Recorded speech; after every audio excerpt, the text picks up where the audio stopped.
കാലുകുത്തിയാൽ arrest ചെയ്ത് ജയിലിലിടുമോ എന്ന് പേടി. ജയസൂര്യ ഉടനെയൊന്നും കേരളത്തിലെത്തില്ല. ഹേമ കമ്മിറ്റി റിപ്പോർട്ട് പുറത്തുവരികയും നടി നൽകിയ പീഡന പരാതിയിൽ കേസെടുക്കുകയും ചെയ്തതോടെ ജയസൂര്യ ഉടൻ കേരളത്തിലേക്ക് എത്തിയേക്കില്ല എന്ന് റിപ്പോർട്ടുകൾ പുറത്തുവരുന്നു. കേരളത്തിൽ എത്തിയാൽ അറസ്റ്റ് ചെയ്യുമോ എന്നൊരു ഭയമുണ്ടെന്ന് താരം സുഹൃത്തുക്കളെ അറിയിച്ചതായാണ് പുറത്തുവരുന്ന വിവരം. ന്യൂയോർക്കിലാണ് നിലവിൽ ജയസൂര്യ ഉള്ളത്. മുൻകൂർ ജാമ്യാപേക്ഷയ്ക്ക് ശ്രമവും നടത്തുന്നുണ്ട്. ഹൈക്കോടതിയുടെ തീരുമാനം ഉണ്ടാകുന്നതുവരെ ജയസൂര്യ വിദേശത്ത് തുടരുമെന്നാണ് സുഹൃത്തുക്കൾ പറയുന്നത്.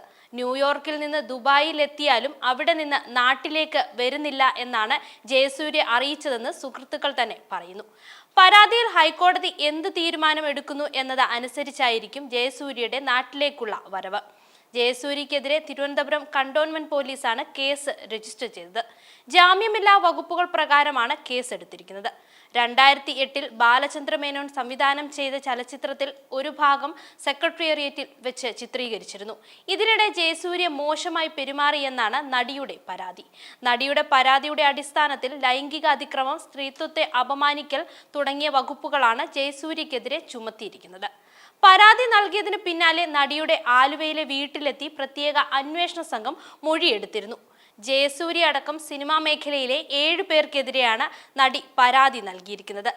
കേസിൽ നടനും സംവിധായകനുമായ ബാലചന്ദ്ര മേനോൻ ഉൾപ്പെടെയുള്ളവരുടെ മൊഴിയെടുക്കും. സിനിമാ ചിത്രീകരണവുമായി ബന്ധപ്പെട്ട് പ്രവർത്തിച്ച എല്ലാവരുടെയും മൊഴി കന്റോൺമെന്റ് പോലീസ് രേഖപ്പെടുത്തുമെന്നാണ് വിവരം.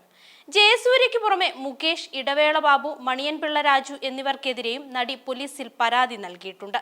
ഇവരെ കൂടാതെ advocate Balachandra Menon, production controller Nobin, Vichu എന്നിവരിൽ നിന്നും അതിക്രമം നേരിട്ടതായി നടി ആരോപിച്ചിട്ടുമുണ്ട്. ഈ വീഡിയോ നിങ്ങൾക്ക് ഇഷ്ടമായാൽ ലൈക്ക് ചെയ്യുക. കൂടുതൽ വീഡിയോകൾക്കായി യോഗനാഥം ന്യൂസ് ചാനൽ സബ്സ്ക്രൈബ് ചെയ്യുക.